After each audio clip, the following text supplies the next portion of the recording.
In this sample presentation, I'm going to present the end of Callimachus's hymn to Apollo, lines 90 to 113.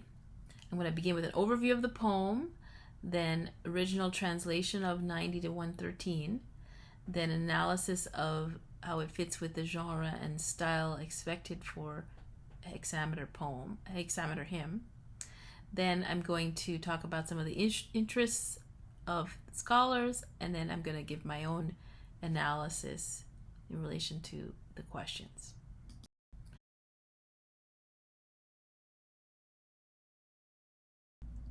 Well, Callimachus's hymn to Apollo is the second hymn in his collection, so it's the one that follows the hymn to Zeus, and it's the one preceding the hymn to Artemis, the hymn to Delos, the Bath of Pallas, and the hymn to Demeter.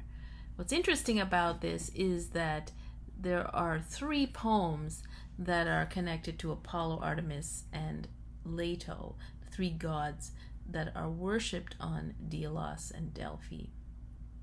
So there seems to be an interest in Apollo, his mother, and his sister that overshadows the rest of the collection. And what seems to be missing also is hymns to Hera, hymns to Aphrodite, hymns to the other gods. So he seems to pick these gods for some particular reason. The actual structure of the hymn is mimetic in that it's a conceit that the poet is describing a live performance that seems to be happening in front of him. He's somehow partly the actual choreagos, the guy that's organizing the performance, but also the poet. And so there's a blending there of the voices. And he also even gives us the god's reaction to the poem. The hymn tells us the god's deeds, the areas of his control, including his slaying of the Pytho and his instigation of the foundation of Cyrene as a wedding gift for the nymph of the same name. And these are typical features of hymns. And the setting appears to be explicitly so, actually, the Chaeronea festival of Apollo at Cyrene, which there was originally a Spartan one, but then the Cyrenian colonists, who were mostly from Sparta, established the same cult in their city. And Callimachus is also from Cyrene, so this is particularly of interest to him as an individual. So the narrator begins by describing what's happening as the god is about to come out of his temple. That is, the statue of the god is about to come out of his temple. The temple starts shaking, the laurel tree starts shaking. There's a lot of indicators that, oh, this is a divine epiphany. Then the narrator begins by describing the performance. So it's as if he's giving a live commentary of the performance as it's going on. And the topics, he indicates what the topics that they're going to be singing about the god's power. And then you have what follows is the physical description of the god and his areas of oversight, the number of his cult titles, selected moments in his life from childhood to when he marries Cyrene. Then you have the god's interaction with Admetus, who he was forced to serve because he had killed the Cyclopes. So he was made to serve Admetus as a young man, or as a young god rather. Then in 55 to 64, he's building the horn altar on Delos right after he's born with his sister. And then 65 to 96, you get the whole story of his involvement in the colonization of Cyrene and the foundation of the Cyrenian Chaeronea festival. So 97 to 106, we have Apollo slaying the Pytho, the monster that was guarding Delphi. And then in 107 to 113, we have the hymn concluding with a conversation between Apollo and Envy, Thonos, about what a good poet is expected to do. The Lord himself saw them and pointed out to his bride as he stood on horned Myrtusa, where Hypseus' daughter killed the lion robber of the bulls of Eurypylus.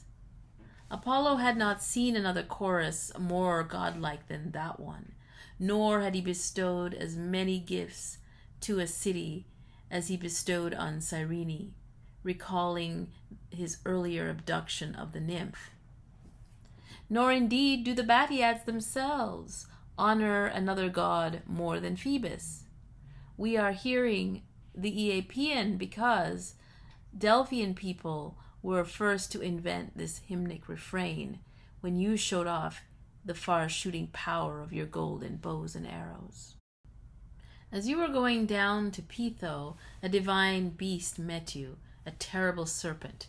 You slew it, shooting one sharp arrow after another, while the people cheered, Aeapian, shoot your arrows, straight away your mother bore you to be our helper. From that time onwards, this is still the song. Envy secretly said in Apollo's ear, I don't admire the poet who does not sing as much as the sea. Apollo shoved Envy away with his foot and said the following. The flow of the Assyrian river is great, but it drags a lot of filthy mud and a lot of garbage on the surface of the water. Honeybees don't bring water from every source to Demeter, but only whatever bubbles up pure and undefiled from a holy spring, a tiny droplet, the highest quality. Hail and take pleasure, Lord, and let blame and go where envy went. Okay, so here is the structure of the rhapsodic hymns, and they fall into 6 functions. And this is taken from Bill Race's book on the rhetoric of hymns. So we start off with a poetic intention. That is the poet saying that I'm going to sing about whatever. And usually in the first person, either singular or plural. It can also be an invocation of the muse. The second is then the subject is mentioned. So I'm going to sing about Apollo, and that would be in an oblique case, usually accusative, sometimes dative or genitive. Okay. Then you have part 3, which is then an elaboration of the god's attributes, following with coming after some questions. So, who is the god, or how does he do this? These different questions. Which god should I sing about, etc. What should I sing about the god? And then there'll be where to begin the narrative, this kind of thing. And then B, you can also have an elaboration of the subject where I'm going to sing about the god with the relative clause who, and this is then expanded into the aspects of the god, leading into a narrative, possibly brief narrative about what the god's characteristics or history is like. And then at the end of the hymn, you signal that with a leave-taking formula, a charis, and it's an apologetic salutation, chaire or hilate, requesting that the god take pleasure in the song. So usually translate that as hail and take pleasure in the song, chaire. And then the last thing that tends to follow hexameter hymns is the metabasis. That is an announcement that a new song is going to follow, usually about heroes. Let's look at some examples now. So we begin with the hymn to Aphrodite. We have the invocation of the muse model. So Enipa, you have Musa moi Enipa, sing muse to me, erga cruso, polocrusu Aphrodites, the deeds of much gold or very gold Aphrodite, Kupridos, the one of Cyprus, he, and here you have your relative clause, and then we're going to expand on more attributes of the goddess, possibly even lead into a narrative. Kaire is how you end it.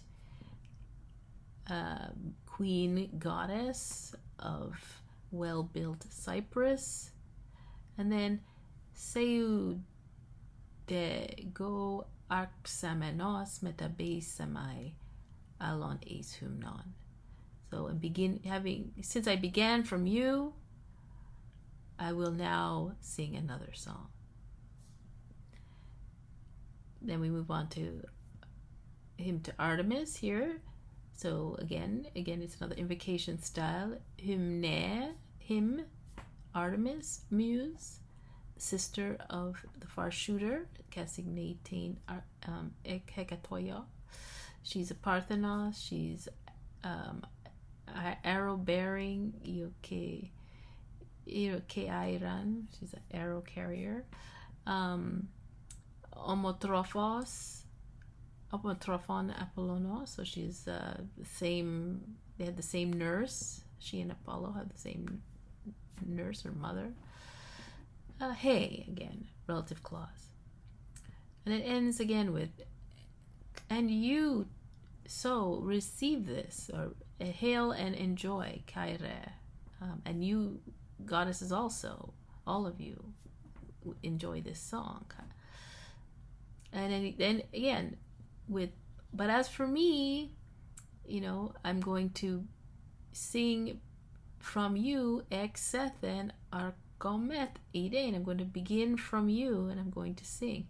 And again, Seu de go axamenos metabesomai, etc. So I'm going to sing. Since I began from you, I'm going to sing another song. Basically, I'm going to change my position. Now here's a hymn to Hermes. I will sing Hermes, and then everything in the accusative mapping onto him. And then we have Hon Teke Maya, whom Maya bore. Okay, and again, same sort of formula for the end. Kai su menhuto kaire, dios kai mayados wie. So you take and receive and enjoy the song, the son of Zeus and Maya. Since I began from you, I'm going to change to another song, Kaire, again, Hermes, etc. So this is the typical structure where usually at the end of the song, the rhapsodic hymn, you get Kaire followed by a announcement of another song. Two final examples where it's a little bit different. Again, we're gonna tell the muse to sing of the child of Zeus in the case of Helios, but then at the end, Kaire, having begun from you, or since I began from you, I will sing about the Meropongenos Andron Hemitheon, so the heroes, and the the works the works of the gods in relation to them, right? Then again, we have the moon goddess. Muses are being asked to sing here, Espeta Musai, and then again Kaire, and then Seo Arkomenos Kleaphoton, again the glorious deeds of humans. I will sing that these humans are Hemitheon, so heroes, whose deeds the bards sing about, Cleusi sing about, presumably in epic, and the bards who are the Therapontes, the ministers of the muses, from their, I guess, lovely mouths or something like that. What is going on at the end of the poem? This is what scholars are all exercised about. Many articles focus on how to interpret the end. And the end is identified as a sfragis, which is a signature. So it's where the poet announces himself. So it's a passage, usually it's a passage where the poet closes a poem or a collection of poems by asserting his metapoetic persona, his authorship there. Though, as when we get to Apollonius, we'll see that Apollonius actually puts the Sphragies at the beginning of the poem. All right, so I'm going to try to address this question of what is going on at the end of the hymn by coming at the intertext, bringing in the intertext that most people are aware of. So there's the Homeric hymn to Apollo, which provides a model for all hymns to Apollo, but specifically Callimachus's hymns, because the Homeric hymn was very long and quite lengthy, and we normally sort of split them into two, with a hymn to Delos and a hymn to Delphi. And so Callimachus's hymn to Apollo actually maps on to the hymn to Delphi, being like a concise version of that, and Callimachus's hymn to Delos is a concise version of the Delian part of the Homeric hymn to Delos, sort of showing off Callimachus's concise style compared to Homer. Then the other thing is that the Homeric hymn to Apollo was seen in antiquity as the number one hymn that you would use as the preface to the Iliad and the Odyssey, particularly the Iliad. Thucydides mentions this.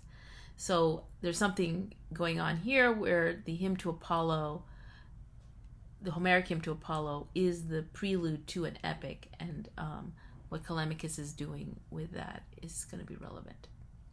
Then the Curtamen is another. So the Curtamen is the contest between Homer and Hesiod for who's the best epic poet. Now, Frederick Williams, in his commentary on the hymn to Apollo, suggests, and I think convincingly, that the reference to the horned altar of Delos, the one that they build after they're born, Apollo and Artemis build, was actually the site that Homer and Hesiod competed at, and also where Homer recited his Homeric hymn to Apollo. So that's pretty relevant there. Then Pindar's Cyrenian Odes, Pythian 4, 5, and 9, all treat the connection between Cyrene, Apollo, and the foundation of the colony in North Africa. So Pythian 4 is Pindar's Argonautica, where he talks about the foundation of Cyrene as part of the Argonautic voyage. Pythian 5 was for the same occasion, same king, the king of Cyrene, and there it's celebrating the cults, the Spartan cults at the Chaironeia as well for Cyrene. And then 9 is the hymn that talks about the foundation of the colony through the marriage of Apollo and the nymph Cyrene, and that is of course alluded to by Callimachus in the marriage of Apollo and Cyrene. Then the final intertext that some scholars introduce, and I think is also convincing, is the Sphragies of Timotheus's Persae. So Timotheus' Persae is a lyric poem that has pretensions to epic in that it's very long and it's treating the Persian Wars topic, which is a war topic, and at the end of it, Timotheus has a Sphragies where he appeals to Apollo to protect him from Spartan criticisms of his poetry. He was afraid that the Spartans are going to accuse him of offending the older muse, that is, old-fashioned poetry from his perspective. And in the Scholia to Timotheus, they claim that the Spartan ephors, who were judging the poetry, objected to Timotheus's use of a lyre that had more than the usual number of strings in his performance at the Spartan Chaironeia. And so this also seems kind of relevant to Callimachus again, because of course the Chaironeia is the Cyrenian Chaironeia is the child of the Spartans' Chaironeia, and it's a context for Callimachus's hymn to Apollo. Roy Bundy, in his discussion of the end of the poem, argues that what's going on is a play or an objectification, anthropomorphization of what the Sfragists is supposed to do at the end of the poem, which is the god wants you to sing about him forever, and you're human, so you can't continue singing forever. So you have to tell the god, okay, I got to stop and move on to the next topic. So in order not to offend him, you give him the charis, and then you indicate your next song. So what's happening at the end is this dialogue, according to Bundy, that they're doing, that Callimachus is acting out this dialogue between Apollo and Thonos as actual entities. So to this I would add that Callimachus is also asserting the standalone status of his hymn to Apollo, highlighting this generic distinction between hymn and epic, right? Rhapsodic hymns have a metabasis, that is this turning away, a segue from the hymnic proemion to epic, usually following the charis in the rhapsodic performance. But here Callimachus's hymn to Apollo ends just with charis. Kaire anax horemomos hin thonos entha neoito. Right? Hail and take pleasure, king, let Momos depart where Thonos is. So, in effect, then, Callimachus gains permission from Apollo at the end of the hymn at the charis. That is not to go on with an epic. And the ancient interpretation of Pontos that Williams defends in his commentary, that Pontos refers to Homer, makes more sense when we consider all of the intertextual references to the Bomos, the altar being the place where Homer performed his hymn to Apollo, when we consider that it's also the place where Homer fought with Hesiod over the title of best poet, that there's every reason to think that Callimachus is recalling this hymn to the Homeric hymn to Apollo to indicate that he is not going to have a metabasis. He's not going to sing epic, which of course goes in line with the rest of what he tends to do.